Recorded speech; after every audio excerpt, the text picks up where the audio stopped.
The United States of America has been through a lot. In 1607, the Virginia Company, English settlers, landed in Jamestown, Virginia, the first permanent English settlement in North America. Later in 1620, colonists journeyed to America aboard the Mayflower. With the help of friendly Native Americans, the Pilgrims settled down in New England and celebrated with a feast, now known as Thanksgiving. A century and a half later, on July 4, 1776, America officially declared independence from the British. Today, July 4th is known and celebrated as Independence Day. After the long, hard American Revolution, America defeated Britain in 1781. Not long after, America and Britain were in the middle of another war, the War of 1812. It arose from Britain restricting U.S. trade and wrongly treating American seamen. This was the inspiration behind the Star-Spangled Banner, written by Francis Scott Key. In 1861, America was divided between the North, believing in weaker states' rights and no slavery, and the South, which believed in stronger states' rights and slavery. The South eventually broke away to form the Confederate States of America. In 1865, the South surrendered and the United States of America became united again. In 1914, Archduke Franz Ferdinand of Austria and his wife were assassinated by a Bosnian Serb, adding more tension between the pre-existing conflict between Austria-Hungary and Serbia. This event eventually began World War I. America joined the Allies in 1917. Germany surrendered in 1918, bringing an end to the war. Not even half a century later, America was involved in World War II, which began when Germany invaded Poland in 1938. 3 years later, in 1941, Pearl Harbor, a naval base in Hawaii, was attacked by the Japanese, thus beginning the United States' involvement in World War II. 4 years later, in 1945, Japan surrendered, which ended the war. Presently, in 2020, the United States, along with the rest of the world, is fighting COVID-19, a global pandemic. But we fought through the tough times and became the America we know of today.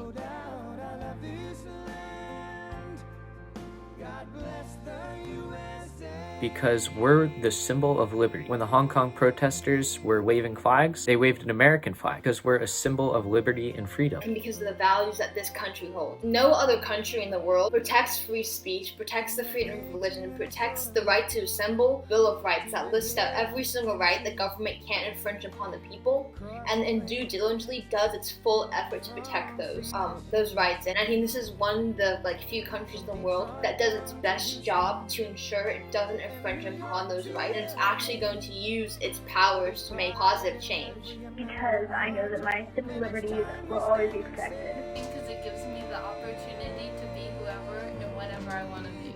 E pluribus unum, which translates to out of many, one. That in times when we are so divided, we can still find ways to come together and be equals to one another. That we can rise above and become stronger, especially in this pandemic.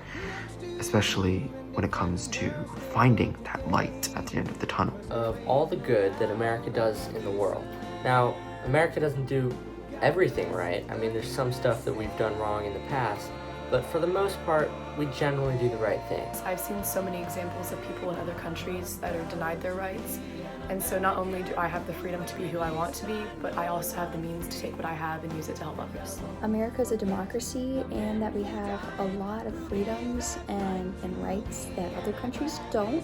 America, each individual has certain rights that cannot be broken.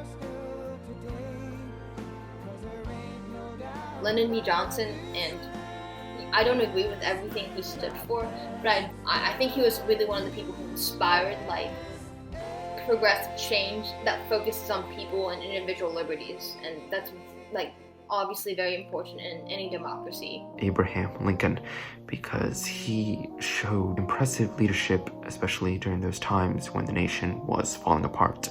Not only that, he found ways to become not what his cabinet thought he was. He was unfavored by his cabinet, but he was still reelected, and he still found ways to try and put his efforts through making this country better. Franklin Roosevelt, because he was a key part in getting the nation out of the Great Depression, and he was also the first sitting president to travel on an airplane. Abraham Lincoln, because I think he was a key part in the Civil War and for equality for African Americans. George Washington, because he's the original. He started this country. Abraham Lincoln. He has the best quotes, except some didn't age that well. One of his quotes was, "The ballot is stronger than the bullet," even though he was shot a month into his second term. FDR, because he got us out of a time with intense economic strain with his New Deal program. The national anthem. Can't get more patriotic than that. This land is your land. I grew up seeing that on choir when I was in elementary school, and it's just always stuck with me. And then because it's about inclusion, it's about including minorities and saying no matter what race, religion, or sex you are, that you deserve to be here. And I think that's super cool. I like My Country 'Tis of Thee because it's the same melody as the British national anthem, and I think that's really cool. Chicken Fried by Zac Brown Band on the 4th of July, and it's like pretty patriotic. It's the national anthem because it's played at a lot of other patriotic events, and it kind of just represents America in a good way, and it's like the original patriotic song. It's the one that everybody knows. My Country 'Tis of Thee, although I also am a big fan of Proud to be an American. America the Beautiful, because America's beautiful.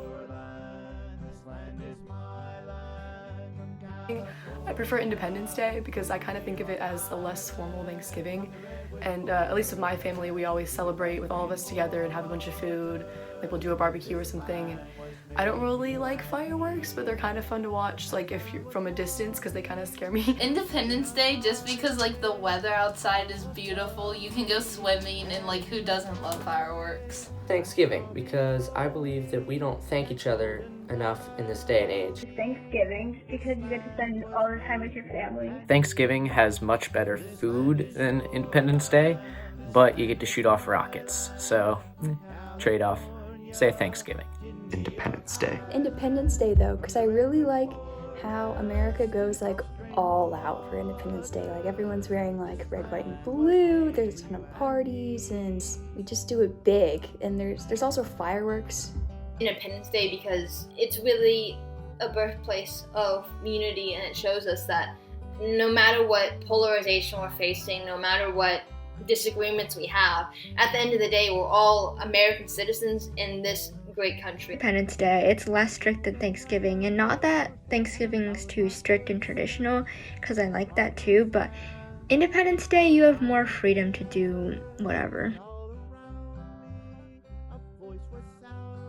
California, more specifically Sacramento. Georgia if I didn't live in Virginia, because it's not as crowded as New York or New Jersey, but it's still crowded enough to have an airport hub, like a large airport, and I would really like to avoid connecting flights if I can. Washington State, just because it looks pretty cool there, and they have a lot of cool stuff there. Massachusetts, because I don't like the heat. I don't like it being very hot and humid, or the bugs of like down south. And I like Boston as a city, so that's a plus. Montana, because they have mountains and they have plain. You can get a ton of land for really cheap. Texas. Nebraska, because that's where my family is originally from. North Carolina, because it's a lot like Virginia, and we're still next to an ocean, and I like the beach.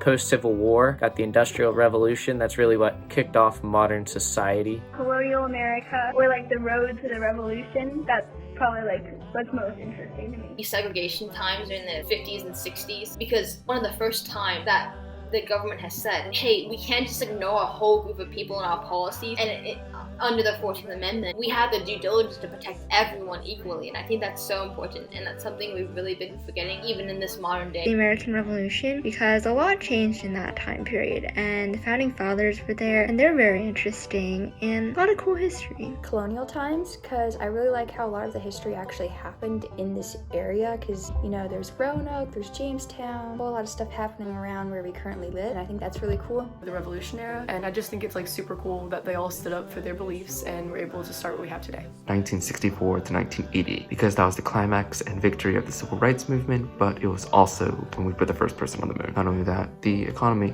was working pretty well, especially after the recession that occurred in 1969 to 1970. Hi! America's beautiful. So yeah.